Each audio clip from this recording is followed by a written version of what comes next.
Initially, I was diagnosed with lupus, and I would say about 4 years ago, I was also diagnosed with fibromyalgia. I was diagnosed with Lyme's disease 16 years ago, and my MS 15 years ago. I just have a lot of head problems, like headaches and just like migraines and like lightheadedness, and then stomach issues that I've had for like a year that we're not really sure the cause. All I'm going to ask you to do here today is to trust and believe and surrender. This is not Western medicine. This is Eastern medicine and energy medicine.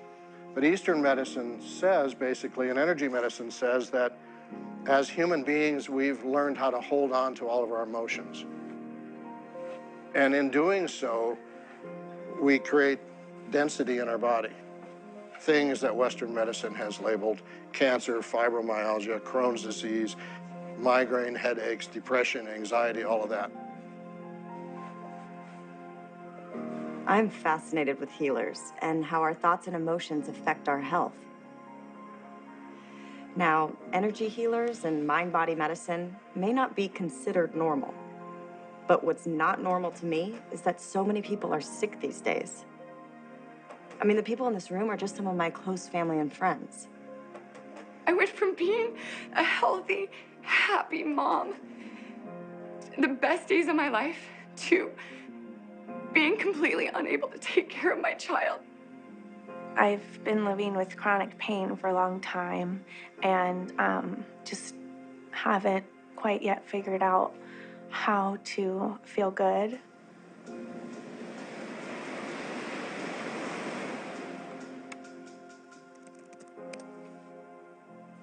Doesn't it seem like so many people you know are dealing with illness? I feel like it's changed from the 6 degrees of Kevin Bacon to the 1 degree of cancer. I mean, has our world and our food become so toxic that illness is inevitable? And then I feel like every other ad on TV is a drug commercial filling us with fear that our bodies are failing us. Very good, exciting film. When I was a kid, besides being terrible at gymnastics, I remember thinking how magical it was that when you get a cut, all you did was clean the wound, forget about it, and it healed all by itself. I feel like we've forgotten how intelligent the body is. Having been to all kinds of healers and doctors over the last 20 years, I've experienced firsthand how my thoughts, beliefs, and emotions affect my health. I'm convinced we have more power to heal than we've been led to believe. But don't take my word for it. I'm going to go out on the road and speak to some of the leading scientists, doctors, and teachers in the field of mind-body medicine to share with you what is truly possible when it comes to healing. Hydrate these cells 'cause the body talks and meditation helps. The body talks and meditation. It's not just that disease starts in the mind, it's that everything starts in the mind. The body has a capacity to heal that I was never informed of as a medical student or resident. The mind, body, emotions, relationships, sensory experiences, sound, touch, sight, all these senses are windows to our inner pharmacy. You've got to get to the root cause of your dis-ease if you're going to find freedom. So if I change my perception, my mind, change my belief about life, I change the signals that are going in and adjusting the function of the cell. Tonic thoughts produce tonic chemicals. Toxic thoughts produce toxic chemicals. How deeply can we influence our bodies or the bodies of our loved ones when it comes to healing, or the world beyond our bodies? How much influence do we really have?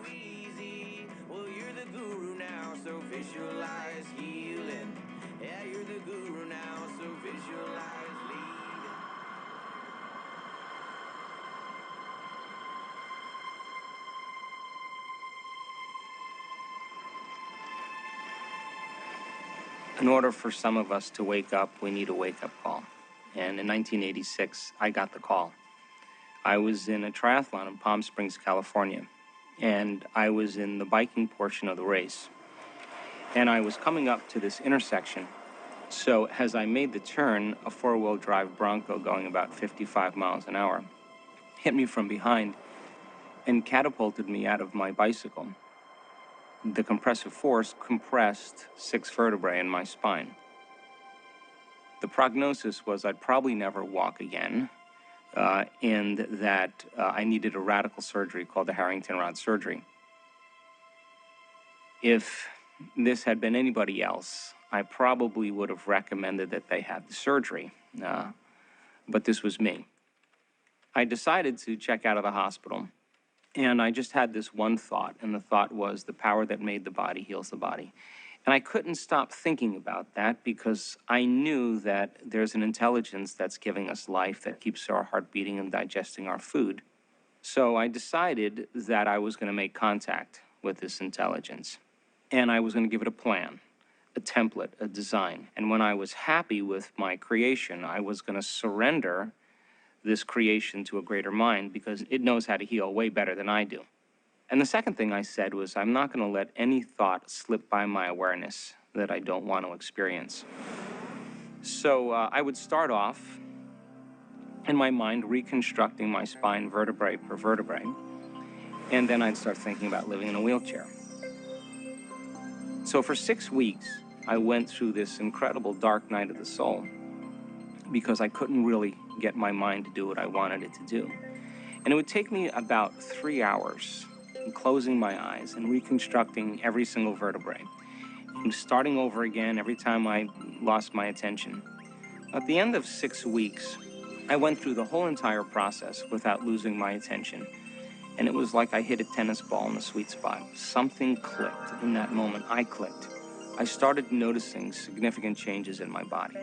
My motor functions started coming back, and my body began to change dramatically. And I was back on my feet in 10 weeks and back training again at 12 weeks. And I just made a deal with myself. And the deal was that if I was ever able to walk again, I'd spend the rest of my life studying the mind-body connection and mind over matter. And pretty much that's what I've been doing since 1986.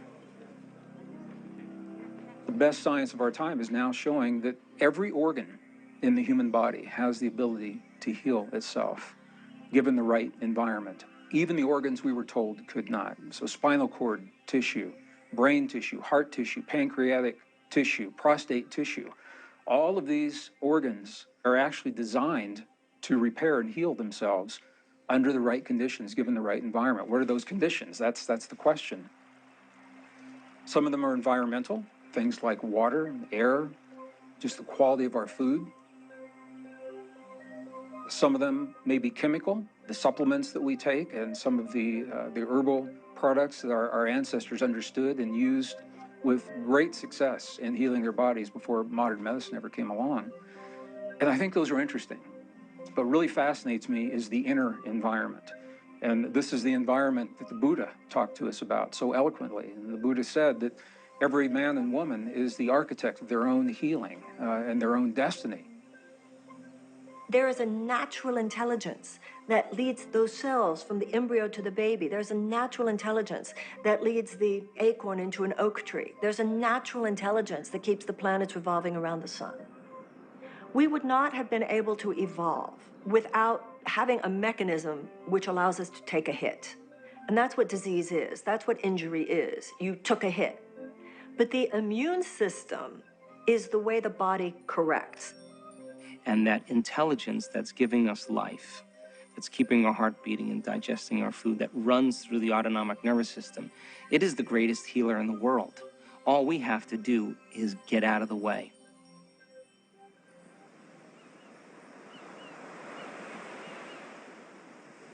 I was always super healthy. My life was really just a journey of healing and health. I was studying acupuncture, yoga. I was a super good eater. Mostly vegetarian, probably 40% raw. But I had gone through a lot of stress. I moved, was in a very bad marriage. My mom died. That was probably the hardest part, and she died of cancer. So pretty much the whole foundation was shaken. But I, have always had this real positive, so I just kept doing yoga and riding my bike, and I thought everything was fine. But I did know that there was something wrong with me physically because I would get headaches and just kind of feeling a little nauseous. So I went to a doctor 3 times over the course of a year, and each time he gave me a different test. He said, oh, you're fine. So the 3rd time, I told him I have a lot of pain, and there's like a stabbing pain in this area. And so it was bottom of my colon at the junction of the rectum. So he did a sigmoidoscopy, and there it was. And they thought it was stage 2 or 3 at first, and then, of course, the first thing they do is they send you to a PET scan.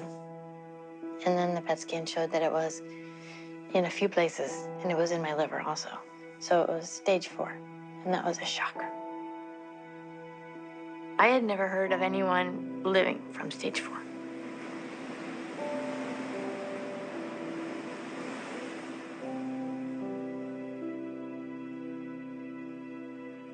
Elizabeth's story really shook me because she reminds me a lot of myself. She was healthy, worked out, did yoga, seemingly did everything right. Yet one day she wakes up with stage 4 cancer. It makes me question, are we at the mercy of some random fate? Or is there something else going on that we just might not be aware of?